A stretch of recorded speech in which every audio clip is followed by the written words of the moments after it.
Hello my apocalyptic students! Welcome to yet another video in which I'm going to take Zechariah 9 through 14 and Joel 2 and 3 and I'm just going to make it crystal clear.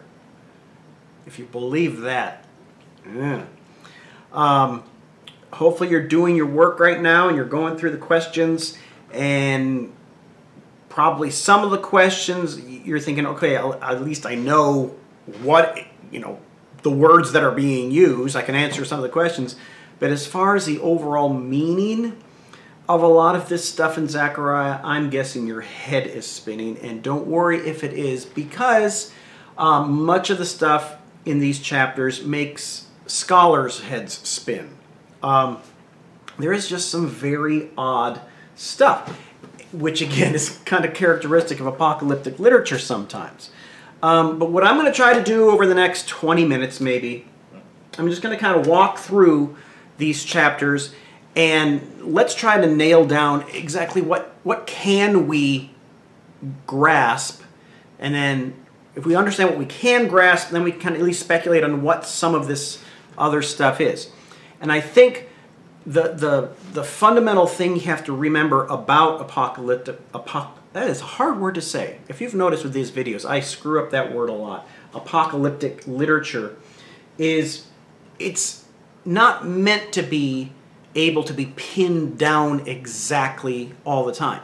Now with the Daniel stuff, I think I made a case in the last video that I think a lot of it really has its immediate focus on the Maccabean revolt and Antiochus Epiphanes, and I think that's pretty clear. But even at the same time, it's not the full story. A lot of that stuff in Daniel gets reused in the Gospels, for example, to describe some of the stuff concerning Jesus. And this gets back to one of the things we read in the intro book about one of the functions of apocalyptic literature. It sees within history certain manifestations of that ultimate eschatological end, waiting for the end when God recreates everything. That's always in the future at some point, but we see microcosms of that and foreshadowings of that future in history itself. And so keep that in mind. So because a lot of the stuff in Zechariah is trying to function that way. We'll see what happens. All right, so let's just pick it up in Zechariah 9. Zechariah 9, 1 through 8.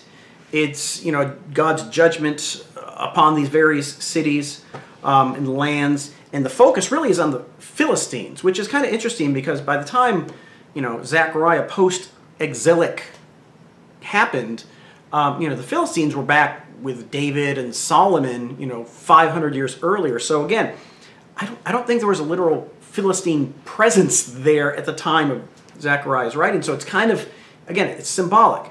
But the point of 1 through 8, and this is one of the themes you see, especially in Zechariah and as well as parts of Isaiah, is the real focus is on 5 through 8, where it talks about after God judges the Philistines, that somehow there's going to be, the survivors of them are going to be part of the remnant.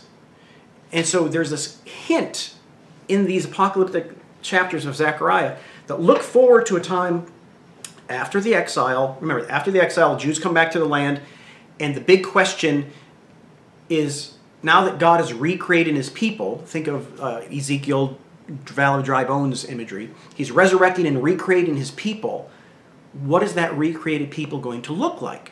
And what you see here in these chapters of Zechariah are hints that somehow in that apocalyptic future, Gentiles, they're going to suffer and get judged for their sins too, like the Philistines, but somehow they're going to make it into the people of God. So there's that kind of hint at Gentile inclusion in a lot of this stuff, which is kind of interesting. All right.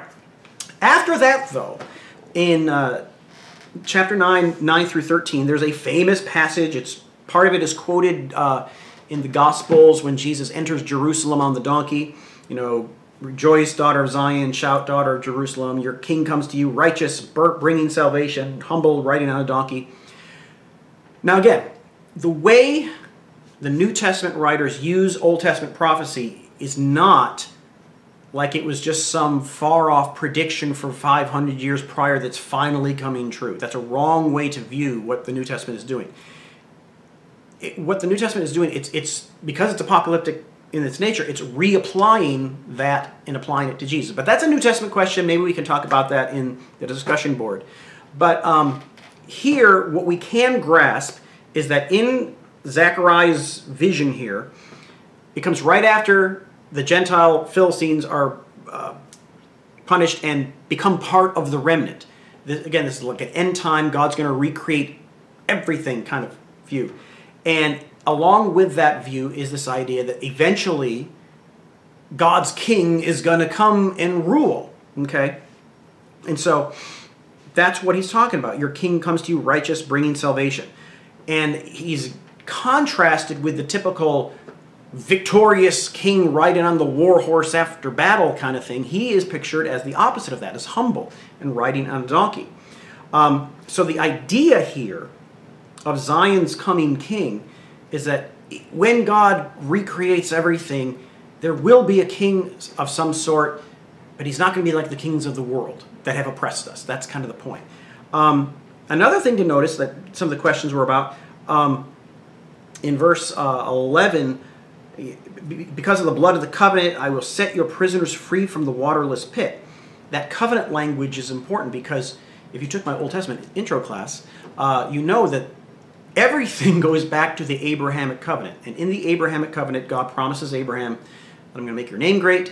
I'm going to make you into a great nation. That would have been Old Testament Israel. And through that nation, all nations will be blessed. All Gentiles will be blessed. And so what we've just seen are Philistines getting in on being part of the people of God, and then the vision of the coming king, and it's because of the blood of the covenant. This is all is set in the context of God is fulfilling that covenant with Abraham to eventually bless all nations through the king of Israel. That's the image. How that works out in history, if you were a Jew at that time when this was written, you wouldn't be sure. You would assume it's just being a political king. And then when you get to the New Testament writers are using this and saying it's through Jesus as the king who's going to bless all nations in a way you didn't really think was going to happen. Kind of takes it off in a different direction. But another interesting thing is this whole talk about setting your prisoners free from the waterless pit. Now that's kind of a allusion to Sheol, the grave. And so there's this sense that just like Israel was in exile, the valley of dry bones, and they're going to be resurrected and be brought back to life, so all those who are dead will be brought back to life through this coming king somehow. Again, it's end-time apocalyptic resurrection of the dead implication going on. So that's kind of an interesting thing. Verse 13, the talk about going against the sons of Greece, if you're going to try to link it to history, that does seem to imply something with the post-exilic, after Alexander the Great, Antiochus Epiphanes kind of thing. That might be somehow tied to that Israel's king will fight against those people, kind of like we see in Daniel, but we're not sure. We'll leave that there. And anyway, the rest of chapter 9, the promise is once the king comes, then Israel will be victorious and they'll live in prosperity. Okay. Chapter 10, I pretty much explained to you and summarized chapter 10 for you on your homework sheet. So if you have any questions about that, ask them on the discussion board. But you can kind of tell fairly straightforward. Yahweh is condemning idolatry and the leaders of his people because the leaders cause the people to go astray. Hence, the leaders are the bad shepherds. There's a promise that he's going to punish the bad shepherds. At that point, we realize he's talking about the leaders of his people. So he's going to punish the bad shepherds, but he's going to save his people. He'll restore them, all that stuff. They've gone into exile. He's sown them among the peoples. He's going to bring them out, and he's going to restore the people. Now, again, that's a common theme that we see all throughout the prophets. God's judgment for your sins of idolatry. You're going to go into exile. But then he's going to resurrect you as a nation. He's going to recreate you as his people. And that's kind of what Zechariah 10 is all about. Then when we come to Zechariah 11, there's shepherds galore. and it's really hard to understand, but I'm going to try to explain it in the most simple way I understand it. Being said, there's a lot here that is just going to be foggy. The shepherds, the bad shepherds in the chapter, are clearly the leaders of his people somehow. And even after the exile, there are still problems. And this is one of the things you have to realize with apocalyptic literature. And again, I've said this before, but it's worth saying again. Earlier prophets said Israel and Judah were sinful, their leaders were sinful, therefore God's going to judge them, and they're going to go in the exile, and they're going to be dead as a nation. But then, in Ezekiel, he's going to resurrect the valley of dry bones, he's going to recreate his people, and bring them back to the land, and everything's going to be great. That's what a lot of the pre-exilic prophets prophesied would happen, restoration. But the situation after the exile is when they came back to the land, things weren't fully restored. Things weren't doing that well. And so therefore, apocalyptic writers looked at those prophets who prophesied of restoration of his people, and they realized it hasn't happened yet. So then they project further into the future. When will God bring full restoration? Not only for us, but for the entire creation. And so when we look at these chapters, it's that kind of dynamic that's going on. And therefore, what we see here, we don't know who the three shepherds are that he's going to displace, but at the very least, the conflict between Zechariah as the prophet of God being a leader for his flock contrasted with corrupt leaders, okay? And for whatever reason, the staffs he has, the shepherd staffs of favor and union, he breaks the staff of favor, obviously symbolizing that God's favor is no longer going to be on the people of Israel because of these bad shepherds and the idolatry and stuff. And then he takes the money that he's paid by the sheep traders, and if you read those verses in verse 12 and 13, you probably thought, hey, that kind of sounds like Judas, throwing the 30 pieces of silver into the temple, and then the priests take the money and they buy the potter's field. That's a whole different thing. But Matthew, in that scene in Matthew, he's alluding to these verses, plus a verse in Jeremiah, forgot what chapter it is, maybe 28, where Jeremiah buys a field from his cousin to symbolize that even after the exile, they're going to come back and they're going to till their fields again. It was a prophetic act. And so what Matthew's doing, he's doing something by combining those two things, and that's kind of a whole issue in and of itself. But here, what we need to see is the image of Zechariah throwing the piece of silver into the temple, and then God raising up some kind of worthless shepherd who's going to forsake the flock, who's going to get terminated. What does all this specifically mean? I don't think we can nail it down in historical terms, other than this. And I've said this before, just as the pre-exilic leaders were bad and they led the flock of God astray and they suffered judgment of exile, and they came back out. When they came back out, things weren't fully restored. So the apocalyptic vision is there must be further refinement to which we're going to suffer more, but that will lead to the fuller restoration of not only his people, but all creation.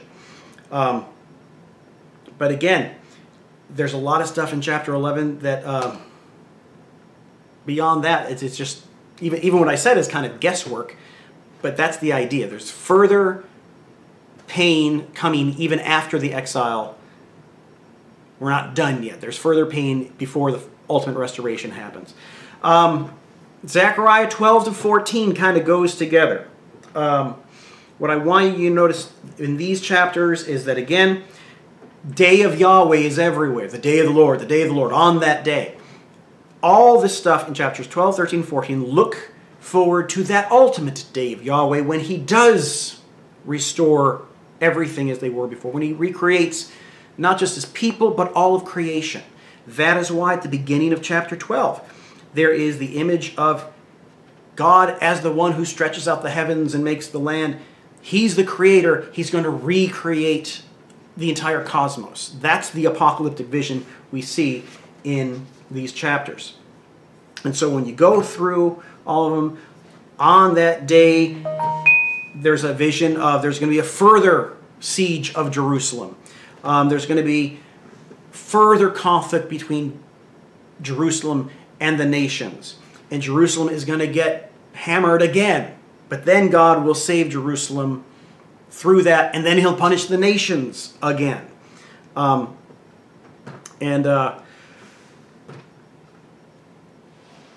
Yeah, so there's that.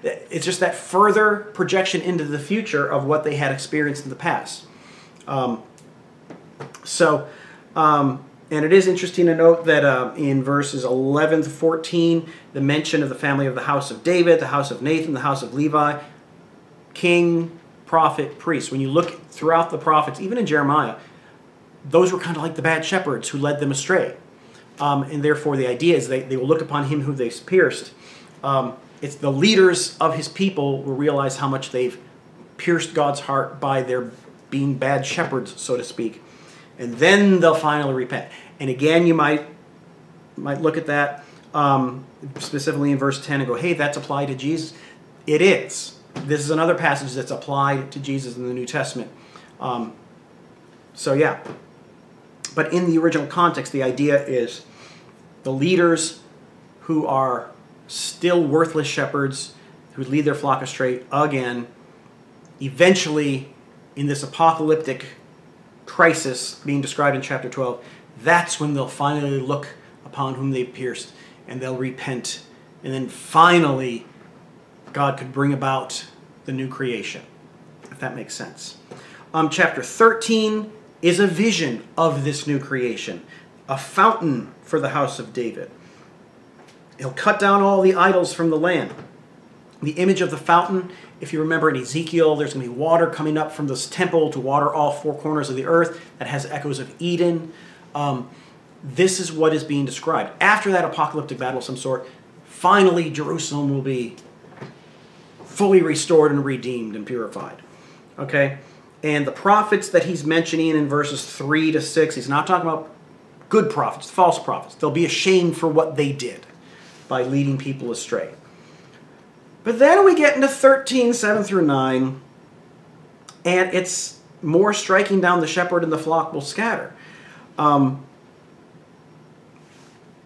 It's, again, looking forward to further destruction. Now, is this, and that's why we can't really see this chronologically all the way through.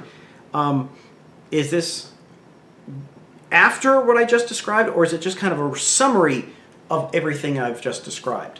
That's the question. But again, if you will notice, strike down the shepherd and the flock will scatter. This is another thing that is applied to Jesus when he's arrested in Gethsemane. So right there, you notice, like, that's 3 different times that we've noticed within the arrest narrative of Jesus, basically, where the New Testament writers are quoting Zechariah. So there's some kind of connection they're making.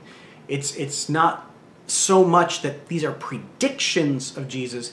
They're saying in the arrest, death, and crucifixion and death of Jesus, that this apocalyptic expectation of the shepherd taking on the punishment for the sheep is fulfilled in Jesus. He's the embodiment of what this is expecting. If that makes sense. Finally, in chapter 14, there's more Day of Yahweh language. It says the nations will come against Jerusalem. The city will suffer judgment. Some of the people won't go off. You've read it. But then the very end, starting in verse 4, Yahweh will go out and battle himself, and his feet will stand on the Mount of Olives. He'll split the Mount of Olives from east to west, and there will be a big highway by which all the holy ones will come. Okay? This is the ultimate return from exile vision. Sometime he's going to deal with evil for good, and that will signal the highway back to Jerusalem, to where there is the new creation. That's what you get in verses, where is it? 6, 7, 8, 9. That the day there'll be no light, no cold, nor frost. Living waters will come out of Jerusalem. it's the consummation of everything. It's the recreation. And so it's looking forward to, after that time of tribulation, God will finally recreate everything. And the image at the very end where everything, Yahweh will be one, his name one on the day, all the land will be turned into a plain, all that stuff. It's Jerusalem will dwell in security in this new creation.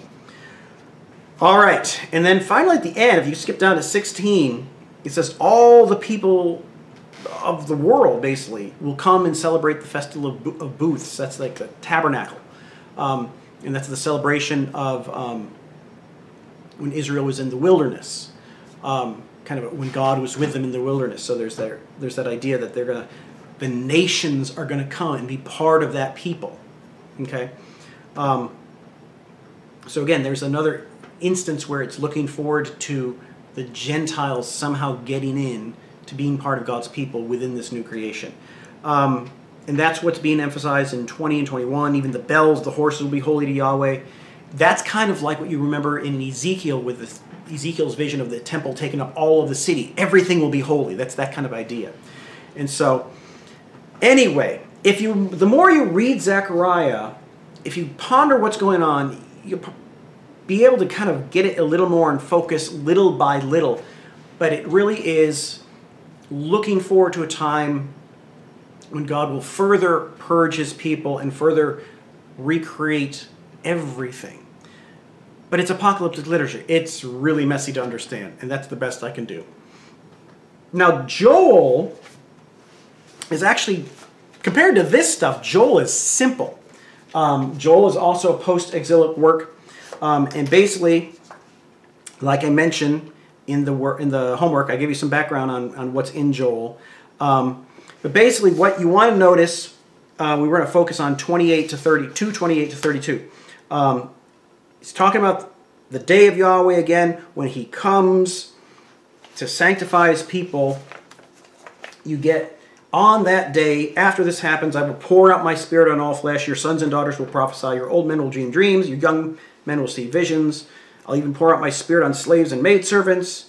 I'll display signs in the heaven, blood, fire, columns of smoke. The sun will be too dark, turn to darkness, the moon to blood, before the terrible day of Yahweh comes.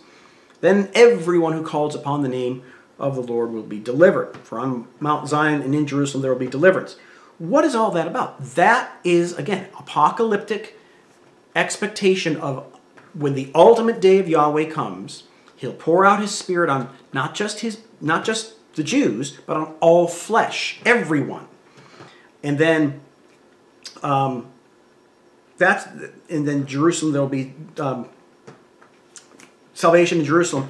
And the depiction of in verses 30 and 31 of blood, fire, smoke, that is apocalyptic language. It's upheaval of cosmos language. It's the earth-shattering language that God is going to recreate everything. And if you are New Testament scholars, you will know that, hey, this is the passage that Peter quotes on the day of Pentecost. On the day of Pentecost, Peter's quoting this and saying, this has happened in Pentecost because the Holy Spirit was poured out on his people. That's the idea. All right. Having said that, I'm going to let you look at the rest. I think it's kind of evident. The idea is he's going to pour out his spirit on all flesh. There is going to be a further conflict before the ultimate recreation. Okay. Now, again, I admit that is very fuzzy. Apocalyptic language sometimes is, but if you can grasp some of the underlying themes, and if you get that apocalyptic lens on, you can make sense of it more.